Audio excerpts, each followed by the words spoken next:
Bab 1961. Pada saat ini, mata dari tiga pembangkit tenaga listrik di langit berlapis 8 dari Star Aperture Realm menunjukkan keserakahan.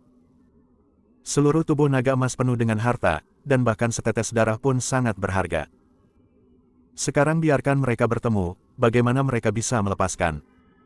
Chen Ye telah menonton dari kejauhan, dan pembangkit tenaga listrik di ranah Xingqiao telah menemukannya. Hanya saja dia tidak memasukkannya ke dalam hatinya sama sekali. Seorang seniman bela diri alam tahu juga ingin merebut naga emas dari mereka. Bagaimana mungkin? Setelah menghilangkan naga emas, mereka bisa menamparkan sampai mati dengan satu tamparan. Chen Ye tidak peduli, karena dia bertemu dengan naga emas, dia tidak ingin melepaskannya. Meskipun dia belum tentu lawan saat ini, dia adalah pembangkit tenaga listrik di lapisan ke-8 Star Aperture Realm, tetapi dia masih memiliki tingkat kepercayaan diri tertentu ketika dia bisa pergi dengan selamat. Tiga pembangkit tenaga listrik dari langit tingkat 8 Star Aperture Realm sering menyerang, dan prajurit Peak Fortune Realm yang tersisa dibantu oleh samping. Naga emas tidak dapat mendukung terlalu banyak waktu, dan Chen Ye menebak bahwa dia hanya bisa bertahan selama setengah jam. Waktu berlalu dengan tenang, dan setelah setengah jam, naga emas tidak lagi dapat melanjutkan pertempuran. Matanya dipenuhi abu, auranya tidak ada, dan tubuhnya yang besar jatuh ke tanah. Tiga pembangkit tenaga listrik di langit 8 lapis Star Aperture Realm menunjukkan ekspresi bersemangat, dan kemudian mengatur bawahan mereka untuk memblokir luka naga emas. Setetes darah sangat berharga. Salah satu ahli di Star Aperture Realm melirik ke arah Chen Ye, dan menemukan bahwa seorang pejuang kecil dari alam Taois belum pergi. Ketiga, kamu mengatur agar bawahanmu menembak semut itu sampai mati. Semut di alam Dao bahkan tidak memiliki kualifikasi untuk membiarkan mereka mengambil tindakan. Yang ketiga sedikit mengangguk, dan kemudian memanggil seniman bela diri di puncak alam penciptaan. Dia mengatakan beberapa kata di telinganya, dan segera seniman bela diri di puncak alam penciptaan mengangguk ringan dan berlari ke arah Chen Ye.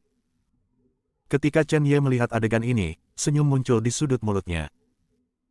Biarkan seorang seniman bela diri di puncak alam penciptaan datang, bukankah ini hukuman mati?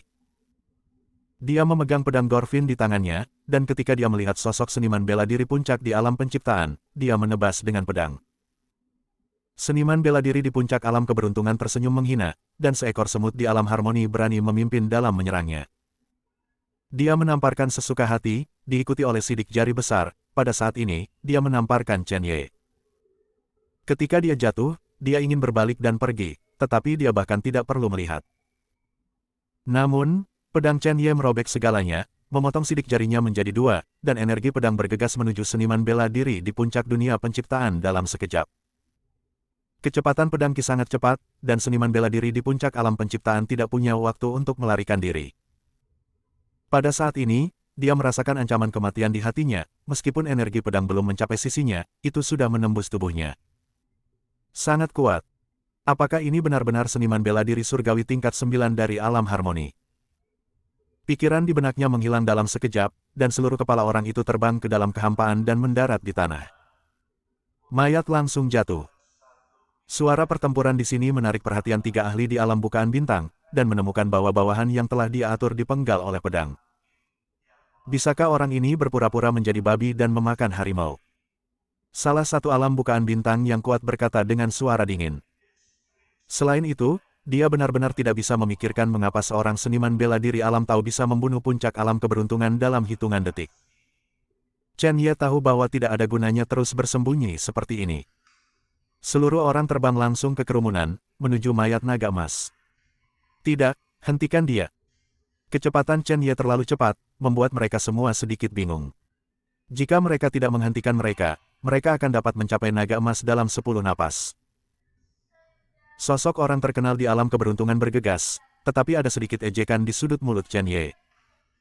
Pedang iblis darah di tangannya menebas langsung. Pada saat dia menebas, satu demi satu cahaya pedang tajam tiba-tiba menyerbu. Cahaya pedang merobek ruang, menyebabkan hembusan angin menderu, dan kemanapun Chen Ye pergi, pohon-pohon di sekitarnya jatuh ke tanah. Tusuk itu. Sebuah pedang jatuh, dan salah satu pria kuat di alam ciptaan, pedang Qi langsung menembus dadanya. Pembangkit tenaga listrik Fortune Realm yang terkepung menarik napas dalam-dalam. Melihat adegan ini, saya hampir takut untuk buang air kecil. Dari mana datangnya seniman bela diri Daoist Realm, begitu menakutkan. Membunuh orang yang berada di alam rejeki itu seperti menyembelih seekor anjing. Begitu dia bergerak, dia langsung menekan banyak seniman bela diri, sehingga mereka tidak berani bergerak dengan mudah. Chen Ye juga memanfaatkan kesempatan saat ini untuk datang ke mayat naga emas. Tangannya meraih mayat itu, dan kemudian seluruh mayat naga emas menghilang di depan semua orang. Pembangkit tenaga alam lubang bintang 3, dengan mata besar dan mata kecil, bereaksi pada saat ketidaktahuan. Mangsa yang akhirnya mereka bunuh sekarang ada di tangan orang lain. Marah, ketiga bersaudara itu bergegas dengan kecepatan ekstrim.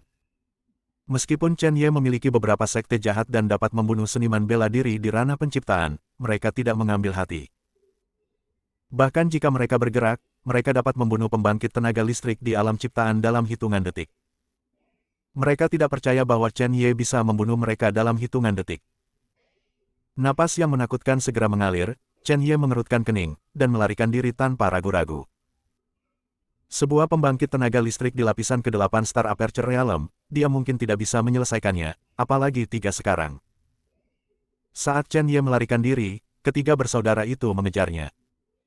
Ketika Chen Ye melarikan diri, mereka tahu di dalam hati mereka bahwa orang ini jelas bukan lawan dari mereka bertiga.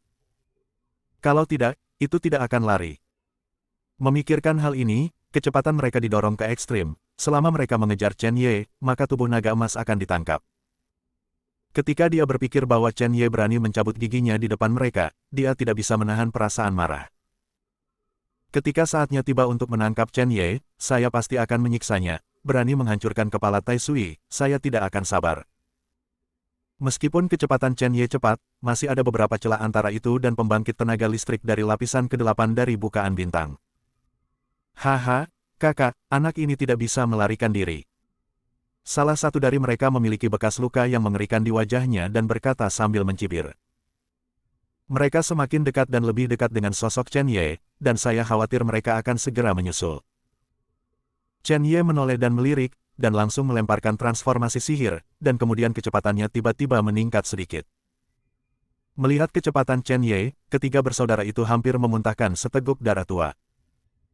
Kecepatan seorang seniman bela diri ranah Taoist sangat cepat, dan dia belum menggunakan kekuatan penuhnya. Demi naga emas, ketiga bersaudara itu tidak bisa tidak mempercepat sedikit. Selama dia bisa mengejar Chen Ye dan mendapatkan naga emas, bahkan jika dia membayar harga tertentu, itu bisa diterima. Kecepatan ketiga saudara mereka dimaksimalkan, dan mereka bahkan menggunakan teknik rahasia untuk meningkatkan kecepatan mereka. 3 jam berlalu, dan ketiga bersaudara itu semakin dekat dan dekat dengan Chen Ye, mencapai jangkauan serangan tertentu. Di antara mereka, orang kuat peringkat ketiga mengeluarkan pedang berwarna merah darah di tangannya. Nafas yang terpancar dari pedang adalah prajurit ruang dan waktu. Begitu pedang di tangannya terangkat, pedang Qi melambai. Sebuah cahaya pedang bergegas menuju arah Chen Ye. Kemanapun Jiang Wang pergi, deretan pohon besar tumbang ke tanah. Bab 1962. Cahaya pedang dari belakang menyerang, dan kecepatannya mencapai ekstrim. Chen Ye berbalik dan berhenti, dan niat pedang abadi di tubuhnya meletus. Menghadapi pembangkit tenaga listrik dari langit lapisan ke-8 dari Star Aperture Realm, dia harus berhati-hati. Niat pedang abadi ada di udara, dan Chen Ye saat ini tampaknya menjadi pedang yang tiada taranya. Pedang mengikuti hati, dan energi dalam tubuh terus mengalir ke pedang Gorfin. Mengangkat tangannya, sebuah pedang diayunkan, dan cahaya pedang yang tajam tiba-tiba jatuh. Pada saat dua lampu pedang bersentuhan, ada fluktuasi yang hebat. Fluktuasi yang mengerikan dan ledakan. Kisaran ledakan menyebar dari pusat. Dengan bantuan dampak ledakan, Chen Ye mundur dengan panik. Saat dia melangkah mundur, pembangkit tenaga 3 bintang Aperture tiba-tiba menyusul. Ketiga bersaudara itu mengepung Chen Ye, dan seringai datang dari sudut mulutnya. Chen Ye melihat bahwa dia dikelilingi, tidak ada perubahan di wajahnya, tetapi alisnya berkerut. Ambil barang-barang kita, masih ingin lari. Serahkan naga emas, aku bisa meninggalkanmu mayat utuh. Di mata ketiga bersaudara itu, Chen Ye sudah menjadi orang mati, dan tidak mungkin baginya untuk hidup. Chen Ye tersenyum tanpa mengucapkan sepatah kata pun, mereka bertiga benar-benar berpikir bahwa mereka telah memilihnya. Pedang Gorfin dan tombak iblis eksekusi surga dipegang di tangan mereka, dan aura luar biasa datang dari mereka. Ketiga bersaudara itu melirik mereka dan merasa sedikit tergerak. Mereka tidak menyangka bahwa seorang seniman bela diri Taois akan memiliki banyak harta di tubuhnya. Mereka bertiga bisa melihat sekilas bahwa kehebatan tombak iblis penghukum surga dan pedang iblis darah jelas merupakan keberadaan para prajurit yang melampaui ruang dan waktu. Bagaimana harta semacam ini dapat ditempatkan pada seorang seniman bela diri kecil? Chen Ye bisa melihat ekspresi rakus dari ketiga bersaudara itu, tetapi mereka harus memiliki kekuatan untuk mendapatkannya. Hukum waktu, hukum es, dan hukum ruang dan waktu meledak dengan liar dari tubuh Chen Ye. Di sini, hukum penggunaan lebih efektif daripada cara lain. Apalagi kekuatan hukumnya telah ditingkatkan. Di seluruh udara, ketiga hukum itu terbang liar, dan pohon-pohon di sekitarnya langsung membeku pada saat ini. Klik, klik. Tanah tertutup es, dan nafas hukum ruang dan waktu membuat kekosongan sangat tidak stabil. Nafas hukum waktu mengalir di ruang angkasa. Tiga pembangkit tenaga listrik di lapisan ke-8 Star Aperture Realm mengerutkan kening, dan aura yang terbentuk di sekitar mereka membuat mereka merasakan jejak ancaman. Chen Ye membuat mereka tidak dapat melihat, dan memutuskan untuk menyelesaikannya sesegera mungkin untuk menghindari perubahan apapun. Mereka bertiga adalah pendekar pedang yang kuat, dan mereka juga memiliki seperangkat keterampilan serangan gabungan. Di antara gelombang tangan mereka, tiga lampu pedang tajam tiba-tiba menyerbu. Pedang iblis darah dan tombak pembunuh dewa di tangan Chen Ye menahan dua cahaya pedang. Ketika cahaya pedang lain mengenai, Chen Ye memutar tubuhnya dan menghindar dalam sekejap mata. Setelah menghindari tiga lampu pedang, seluruh tubuh Chen Ye tiba-tiba bergegas. Saat dia bergegas, tombak dan cahaya pedang menyerang dalam sekejap. Tombak iblis penghukum surga berbalik dan mendarat di tubuh mereka. Saat hendak menimpa mereka, salah satu pria kuat itu langsung menyambar pistol itu. Saat dia meraih pistol, Chen Ye tidak ragu-ragu. Kemudian pedang dipotong lurus ke bawah. Ledakan. Pedang itu tiba-tiba jatuh, dan pria kuat itu merasakan energi pedang yang tajam dan dengan cepat melepaskan tangannya. Chen Ye meliriknya dan memutuskan untuk bergegas keluar.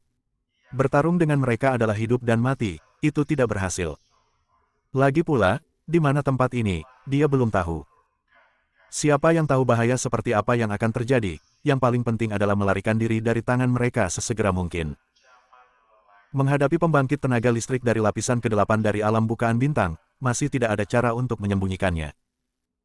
Chen Ye tidak ingin bertarung, jadi dia menemukan celah dan bergegas keluar. Saat dia bergegas keluar, dia menggunakan kekuatan seluruh tubuhnya untuk mencapai kecepatan tertinggi. Ketiga bersaudara itu saling memandang dan ingin menamparkan Chen Ye sampai mati, sehingga mereka hanya bisa terus mengejar. Jika itu adalah pembangkit tenaga listrik dunia Taois yang umum, mereka akan dipenggal sejak lama, tetapi anak ini terlalu jahat. Itu hanyalah monster, mereka belum pernah bertemu pejuang seperti itu. Chen Ye melarikan diri sepanjang jalan, dan ketika dia melarikan diri, dia datang ke gua beberapa monster. Di dalam gua, dia dengan sengaja menarik monster keluar, dan untuk yang terakhir, dia secara alami akan menyerahkannya kepada tiga bersaudara di belakang untuk menghadapinya. Pembangkit tenaga 3 bintang Aperture di belakang Chen Ye sangat marah, dan mereka semua memiliki beberapa luka di tubuh mereka. Cedera ini semua karena Chen Ye. Jika Chen Ye tidak sengaja menarik monster, bagaimana mereka bisa menjadi seperti ini sekarang? Untungnya, kekuatan monster itu tidak terlalu kuat, dan ketiga bersaudara itu bisa mengatasinya. Itu juga karena ada tiga alam bukaan bintang yang kuat sehingga mereka tidak kehilangan Chen Ye. Jika tidak, jika ditempatkan pada salah satu dari mereka, Chen Ye pasti sudah melarikan diri. Waktu berlalu menit demi menit, dan semakin dalam Anda pergi, semakin kuat napas monster itu. Beberapa monster-monster, Chen Ye, tidak berani memprovokasi mereka, jadi mereka hanya bisa menemukan cara lain. Bukannya ketiga bersaudara itu tidak berpikir untuk menyerah, bagaimanapun juga, Chen Ye sudah cukup jahat. Jika mereka bertemu monster kuat di kedalaman, mereka mungkin tidak dapat bertahan hidup, tetapi ketika mereka memikirkan harta karun di tubuh Chen Ye, mereka hanya bisa mengertakkan gigi dan terus berjalan. Chen Ye melirik ke depan dan menemukan bahwa kabut putih tebal naik. Kabut putih di depannya semakin tebal, dan Chen Ye selalu memiliki perasaan tidak menyenangkan di hatinya. Semakin dekat dengan jangkauan Bai Wu, firasat buruk di hati Chen Ye menjadi semakin kuat. Chen Ye berdiri di tepi kabut putih, tidak bergerak, mempertimbangkan apakah akan masuk. Pada saat ini, 3 pembangkit tenaga listrik dari lapisan ke-8 Star Aperture Realm telah menyusul. Ketika mereka melihat Chen Ye tinggal di tempat mereka berada, mereka tiba-tiba tertawa terbahak-bahak. Kenapa kamu tidak terus berlari? Aku khawatir kamu kelelahan sekarang. Sekarang serahkan harta di tubuhmu dan jadilah budak kami. Mungkin kamu bisa menyelamatkan hidupmu. Chen Ye sama sekali tidak mengingat kata-kata mereka bertiga. Dia menatap Bai Wu, menggertakkan giginya dan memutuskan untuk masuk dan melihatnya. Ketiga bersaudara itu juga merasa sedikit aneh melihat kabut putih di depan mereka, tetapi ketika mereka melihat sosok Chen Ye bergegas masuk, mereka mengerutkan kening. Sekarang mereka berdebat apakah akan masuk atau tidak. Keberadaan mengerikan apa yang ada di kabut putih ini, mereka tidak tahu sama sekali. Siapa yang tahu bagaimana rasanya masuk ke dalam? Apa yang kamu takutkan? Bahkan seorang seniman bela diri Taois berani masuk, apa yang kita takutkan? Bos tertua berbicara langsung, dan ketiga sosok itu menghilang ke dalam kabut putih. Setelah Chen Ye memasuki kabut putih, dia menemukan bahwa kekuatan spiritualnya terlindung dan tidak dapat digunakan, dia hanya bisa mengandalkan mata telanjang untuk mengamati. Kabut putih semakin tebal, dan Anda hampir tidak bisa melihat 5 jari Anda ketika Anda mengulurkan tangan. Chen Ye berjalan ke depan dengan hati-hati sendirian, setelah sekitar sebatang dupa, dia tiba-tiba mendengar ledakan nyanyian. Nyanyian itu tampak sedikit menyedihkan sejak awal, seolah-olah melihat sekelompok prajurit lapis baja yang siap mati. Segera perang pecah, dan nyanyian menjadi berdarah panas pada saat ini. Lambat laun, lagu kekalahan dalam perang tampak agak suram.